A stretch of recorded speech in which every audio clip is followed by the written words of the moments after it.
don't want to be bothered with them. I just had to go get my own oil change. You can handle this.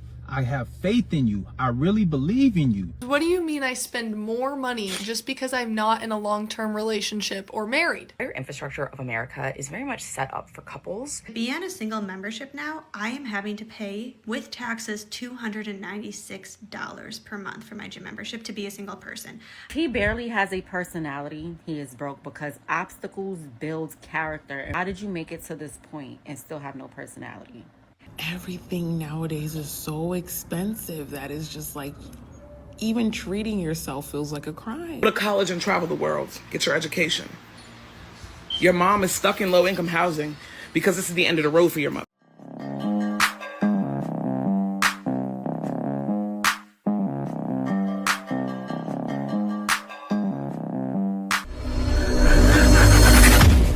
Living alone is so expensive because my bills are like almost $3K a month. That includes absolutely everything. And I am not living above my means. I promise you that I am not. All of my bills are reasonable. And I'm just like, but everything nowadays is so expensive that it's just like, even treating yourself feels like a crime. And I'm so jealous of married people because I'm like, oh my gosh, you have help. Oh my gosh, stay-at-home moms can just stay home and their man can pay all the bills. Like, I want to be a kept woman so bad. I am so tired of paying bills. I'm so tired of stressing. I just want to be back where I was when I was like 23, 24, where I could save money. Everything was cheap. Now that I'm 27, I feel like it's so hard to save because, again, everything is so expensive. And it's hard out here for single people. Yeah, it's a crisis. And what's going on? They get online, complain, but you look at them and you can see the problem. What do I mean? Look at her head. How much do you think those braids cost? Actually, I know this for sure, right? When they get their hair done like that, it usually costs to get the whole head done like around $200, $300 if they have a family member doing it, because she said she's living below her means, right? She may still pay $200. Too much. You know what's happening? Men aren't getting haircuts in the West like that. Why? Because the barbers are starting to charge too much. I understand inflation is happening, but that's what's affecting you ladies as well. So with inflation and then the way you like to take care of yourself, too expensive. Men get along just fine by themselves. I'll tell you a man is broke. I was gonna make this video regardless, but I decided to attach it to this question right here. Or should I say non-material signs that'll tell you a man is broke. If you ever go somewhere with a man, right, and he stops and he's talking to the guy at the door for a really long time. Matter of fact, even if you don't know this man, say you're like in a restaurant or a lounge or something and a guy comes in and he's standing at the door, let me use this as a prop, talking to the guy at the door, looking at his phone for a really long time, acting like they have so much to talk about, and he's showing him stuff, and he's just standing there for like at least 20 minutes. The man is probably thinking, I don't want to pay this. She suggested this restaurant. This is not what I'm trying to spend. She may not even like me, right? Let's continue. Believe it or not, he's trying to make himself look special. He's trying to make himself look important. Now, I know a couple of you are going to say, no, that's wrong. Maybe they really know each other and they're trying to catch up. Yeah, yes and no, but especially if you're with him and he's doing that and he's just making you wait. Secondly, what would tell you a man is broke if he takes you somewhere and he's automatically trying to act like he knows the owner and he's like, where's such and such? If you really know the owner and you're cool with him like that, you're going to text him before you get there and you're going to tell him, hey, I'm coming through. Why are you screaming loudly across wherever asking for the owner? I don't get it. Because they want to make themselves seem important, make themselves seem like they have money. Wow. If a man comes off very arrogant, he is broke. Now I know what y'all saying. There's men with money that are arrogant. If he comes off very, very arrogant, he is broke.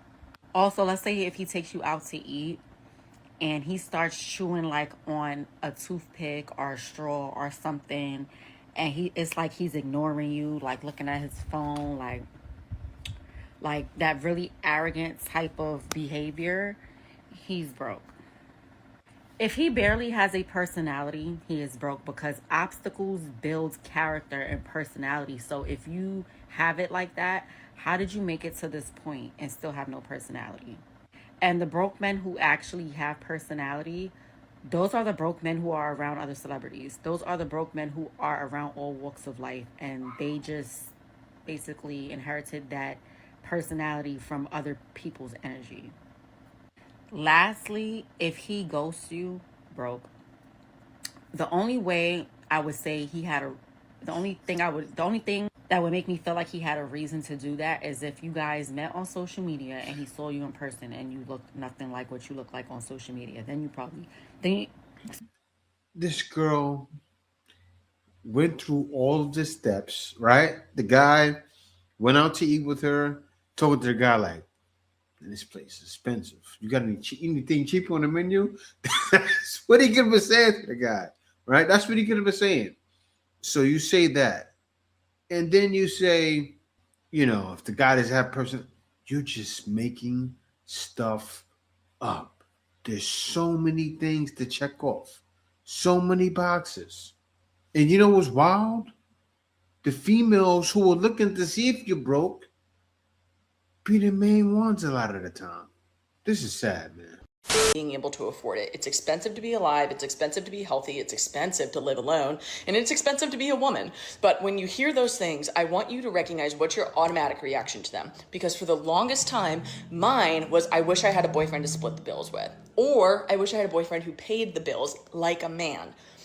And when I sat with that and I pulled back the layers that were there, it exposed the fact that I was taught, it's a learned behavior, it's a learned thought pattern, learned belief, whatever you want to call it.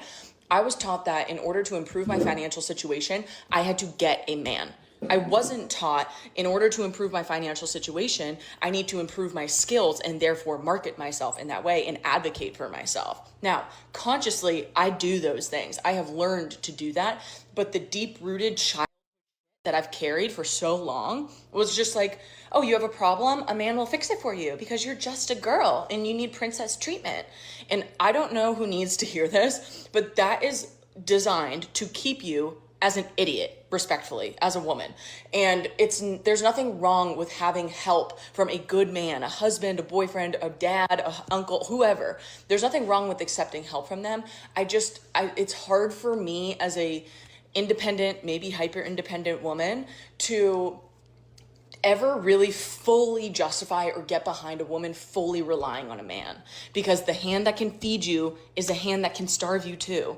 And that terrifies me. And it's not to say that all men are bad and financially manipulative, but wouldn't it just be better to be financially secure in your own way, since now in our world we are in a position to do that as women? It's not easy, but we can do it. Whereas 50 years ago, they couldn't even get a credit card without a male cosigner. In the 70s, it was literally 50 years ago. So all of this to say, when you think about what your financial solution might be, I hope that you, instead of projecting into needing something outside of yourself, I hope you look in the mirror and be like, what am I good at and how can I market that and sell it to somebody else in a way that feels ethical and good and enjoyable and fulfilling to me?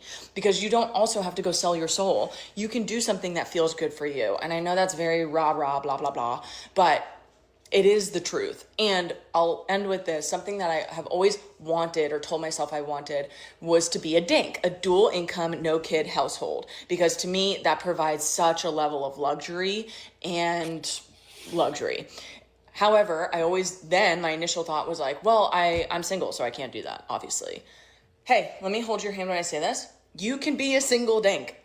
Right now, I have 4 sources of income. I'm not saying that's easy. I'm not saying it's sustainable. I'm not saying it's doable. In this season of life, I am choosing that because I want the steadiness or the flexibility of multiple sources of income to not corner myself into one reliance on a business. And I also want to be able to gather funds to be a dink by myself. Like, you can be a single dink. And I hope. I want to be a man, right? To curb the things getting worse when you could just be together with someone. Actually, the couples that thrive are nowadays in America, couples, one is doing good, maybe making 80,000, 90,000. The other is making 100,000 or 90,000, 80,000. They stack it together and they come together and pay bills. All this independence, you do all of that things, you end up dead in the water. And that's the situation most of these ladies. Household to a single household, and I live in Minneapolis and gym prices are very expensive. I also know I belong to a really nice gym, but my half that I was paying for a 2-person adult membership was $201 per month, like with taxes and everything. To be on a single membership now, I am having to pay with taxes $296 per month for my gym membership to be a single person. I went online and I asked them, I went to the chat and I said, can you explain to me why it cost me almost $100 more to be single? They're like, oh, it's not really divided up by the number of people, whatever. So why is it so expensive for me to be single? There are so many reasons. I'm reminded all the time that being single is more expensive. You don't get the same tax breaks. You don't have a lot of the same financial benefits that you have if you have a 2-person household. But gym memberships, I just can't figure out how I'm costing the gym that much more money to be single. Incredibly expensive, and I'm not talking about just not splitting rent. The entire infrastructure of America is very much set up for couples. It is baked into the foundation of our country and how we have organized things like housing, healthcare, employment, and the social safety net. Start with something like housing. Zoning laws in most American cities effectively mandate single-family homes, which are designed for nuclear families. And places where single people might stay, like studios and one-bedrooms, tend to be less available. And if they are available, they tend to be significantly more expensive per square foot than other units. Or take something like healthcare. Employer-sponsored health programs assume a spouse might need coverage. That is very much baked into how things are priced and subsidized. But single people cannot call their friend and, get on their health insurance plan, right? Like, that benefit structure only recognizes one kind of interdependence. And the same with tax policy. It very much compounds all of this. Joint filers get way more tax benefits than single filers. Estate transfers between spouses are tax-free. If I left something to my friend who's been my person for decades, that doesn't matter. They have to pay taxes on it. And what's so interesting is when we talk about the singles tax, we often are thinking about it simply in terms of like splitting groceries or splitting rent. We're not talking about it as a policy category in the same way that we're talking about families. But so many American adults are unmarried. So many of us are struggling or paying more of the singles tax and not thinking about the broader architecture and how it affects us and how we could potentially change it. Yeah. And it's all being done by design, right? Why do you think the government, the one that you call the patriarchy, right? Why do you think the patriarchy set up feminism? It wasn't just to bring it to the Black community. It was to bring it to you ladies, not only to get you to work, to keep you single. You ladies don't understand who gave you feminism. It preaches singleness, and government makes more money when you're single. So congratulations, you all played yourself. And I can tell the feminism on you when you say things like, yeah, back in 1970, you all use the same talking points. Last lady said, back in 1970, back in 1970, you couldn't even get a credit card. Now we're doing it. Singles tax me up. I'm all for it. It's out of control. Because what do you mean I spend more money just because I'm not in a long-term relationship or married? I have to spend more money on my taxes. I don't get that tax break that married couples get. And then also I just have to spend more money in general. Like the groceries, utilities, rent bill, every single thing that I'm doing is more expensive than my married friends because I don't have joint income. so frustrating. It's fine. And yeah, you can get a roommate. You can make it a little bit cheaper. You don't have to live by yourself, but like even a roommate, it's still more expensive because we're going to have separate rooms, separate lives. I've never like split groceries with roommates or anything before. So I don't know. I don't know. We just have to spend more money because we don't have husbands yet, I guess. And that's what's frustrating. Wondering why we don't want to be bothered with them. I just had to go get my own oil change. I paid my own rent this month. Don't worry, you can handle this. I have faith in you. I really believe in you. You're strong and independent. You go, sis. All the time. Look what men said. It's called adulting. We don't brag about these things. We don't brag about getting oil changes. Actually, I used to do oil changes myself, right? Oil change, the bare minimum of car maintenance, the bare minimum. And you know what guys say? You know, a basic man is an excellent female. I forgot how they say it, but it's so true. They try to flip it, but no. Actually, we flipped it, but when we flipped it, it made sense. Why? Because you hear what the guys are saying. It's called adulting. All you change. The bare minimum of car maintenance. Yes. So an elite female is the basic man. Because elite female knows that, right? Give this woman a medal. She is the first person in history to adult.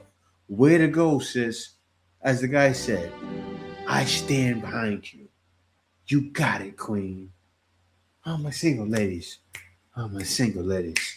Oh, my single ladies. Right? So you had to be an adult?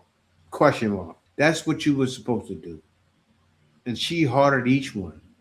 You know what I love about this? She's for all the smoke, right? She hearted this, hearted that one. She hearted everything. And I love seeing it. Why? She's accepting the accountability because she's getting it. She gets to see, you know what she's seeing? The same thing I said. An elite female is the basic man.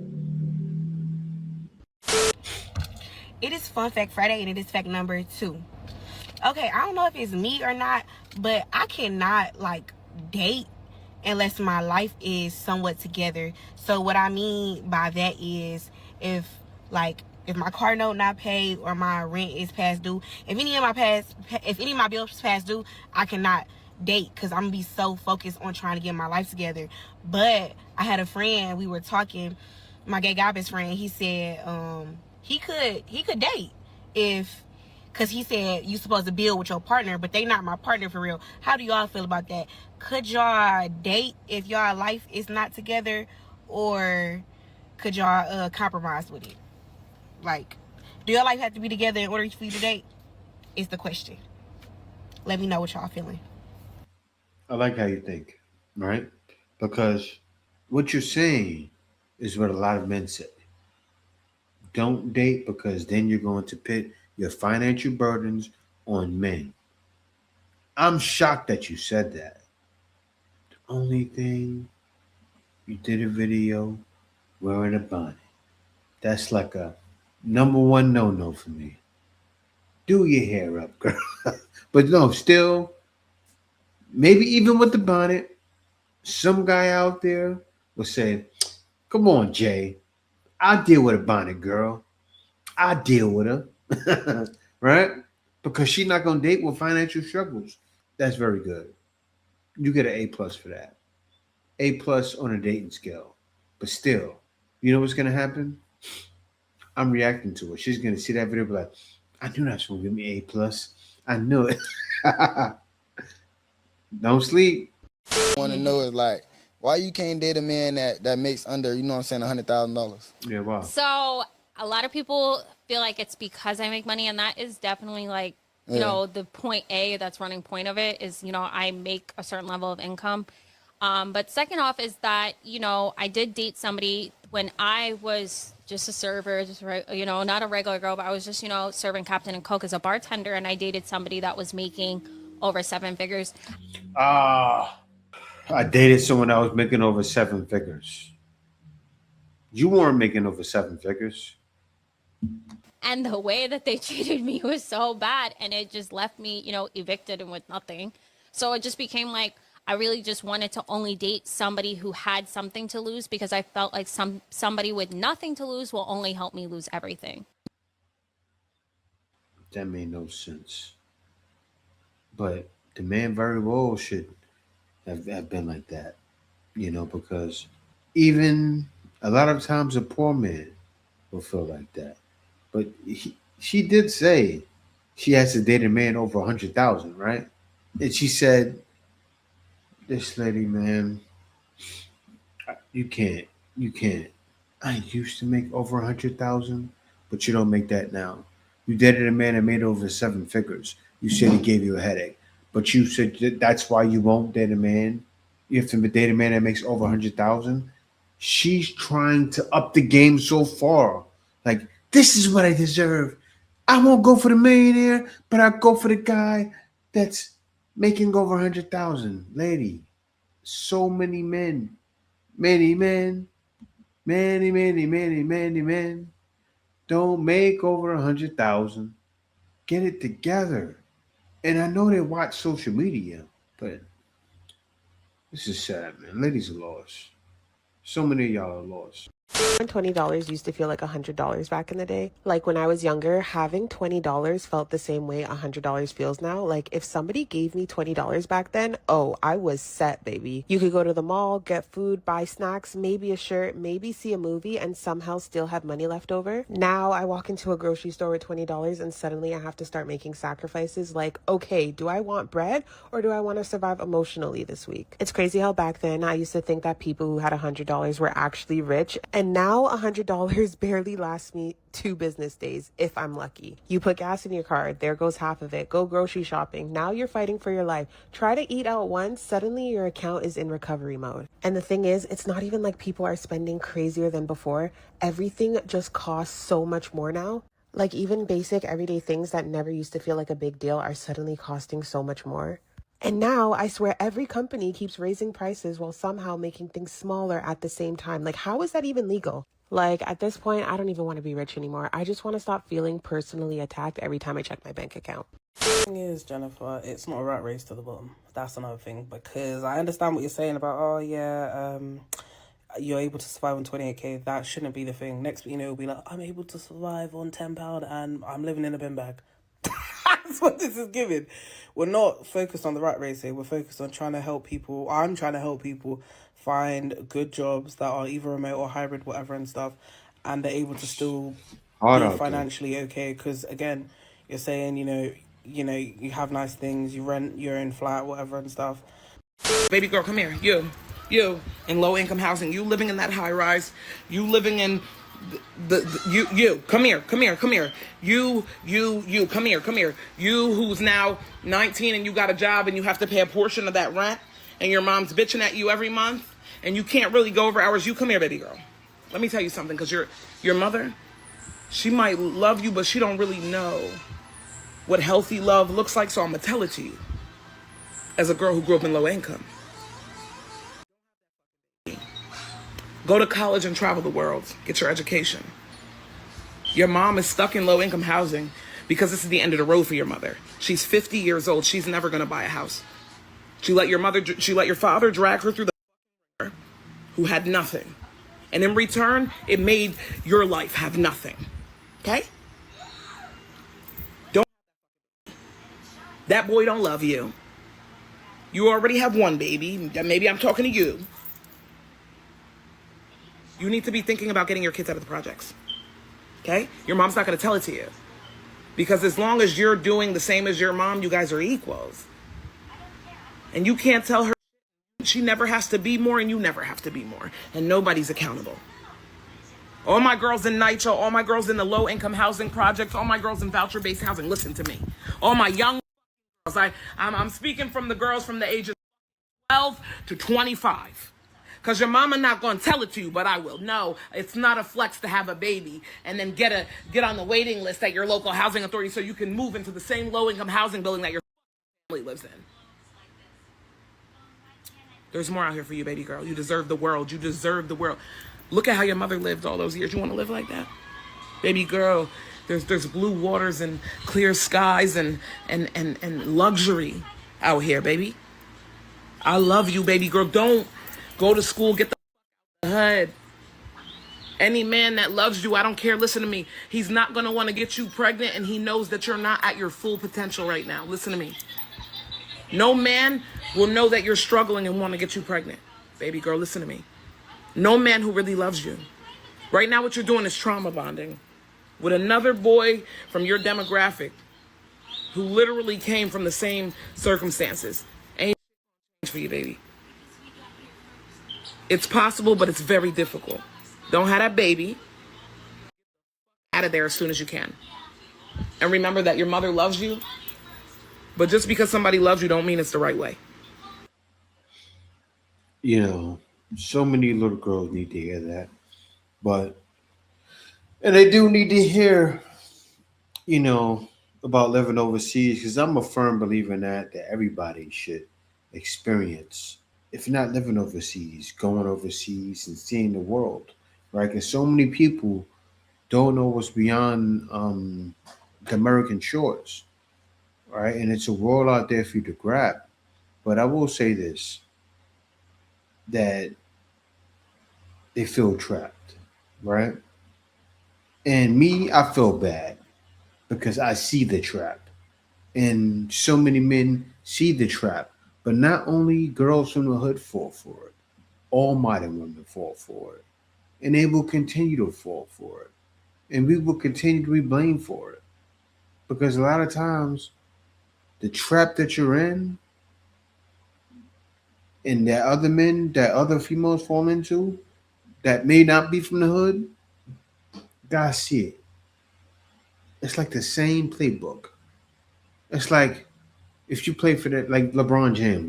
That's a great example. Great analogy. He knows every play being run from every team, right? Let's say when he's playing, say he could be playing the Clippers, or he could be playing the Knicks or something. He'll know what play they run a play. He'll say, okay, go right there. He's going to be right there. Boom, they go right there, get the steal. That's what's happening. And they'll keep falling for it. Over and over. You see a girl get pregnant. Or she see he got other 4 girls pregnant. I'm the 5th baby daddy. You see it all the time. The videos out there. Sad, man. How wild my dating life has been here. Well, it's not even wild. It's the opposite of wild. It is non-existent. It's at 0% in Miami. And so obviously I am a Black woman, but more specifically, I'm a Black American woman, and I'm also 42 years old. So that's really the whole crux to this problem, is I don't fit the demographic here. There's just not enough of other people. So I'm from the DMV area, and my dating life up there, complete contrast to what is going on down here. I have no issues, okay? But I had no idea I was gonna come down here and feel like ugly every day. And I'm like, damn, am I ugly? So, you know, Florida, as a yeah. Black American woman, Miami.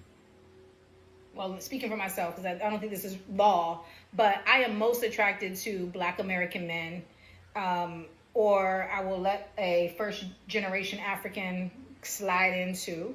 But I'm most attracted to people who identify as Black American. I need the colloquialisms. I need the expressions of culture that we both can understand. I need to talk to you about, you know, a Martin episode and you understand what I'm talking about, or, you know, all of the things that make Black American culture and so rich. I need that in my partner. And so I'm like, okay, this is crazy. So it's funny because I am on the dating apps, and like on Hinge, you can move your cursor to different cities, right? So if I move my cursor to Houston, Atlanta, especially back in DC, overnight, 50 likes. Boom. And I don't think that I'm like this gorgeous woman at all, but I don't think I'm ugly either. But in Miami, that thing can be on there for a week and I will get like a like, maybe. And I'm being generous, like a single like. And I'm like, damn, okay. Is this for real? But it's dead ass. And moving here, people are like, oh, you need to date this type of person, this type of person. Baby, I don't want to be that open. I don't think I want to be that open. So I'm having to import dates, and that's a whole nother story. Yeah, girl. Your time has come. I don't know why you moved to Miami, but if you're going to be there for a while, you're not going to get anybody. And why are you still dating at 40 plus anyway? The same playbook, right, guys? Over and over. Everybody in the West going through the same thing. But I know it's not everybody, but it's too many. It's very sad. But yeah, guys, definitely be sure to subscribe. Also, to you guys out there that want to make extra income, I can show you how to make thousands, if not millions. And I've been doing this for quite a while. You know, I've been doing this for about 15 years. And I can show you what it is that I actually do. So be sure to check out for the link in the description. I teach guys how to hire others and have them do work for you. And you pay them less. And of course, you make more. Want to know more about it? Definitely check out my link down in the description. But other than that, guys, peace out. Thank you for watching. And I got to say this. It's free to subscribe. If you're not subscribed, be sure to subscribe. I have a lot of good content coming.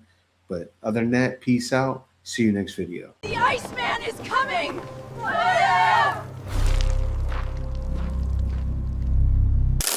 Winter is here.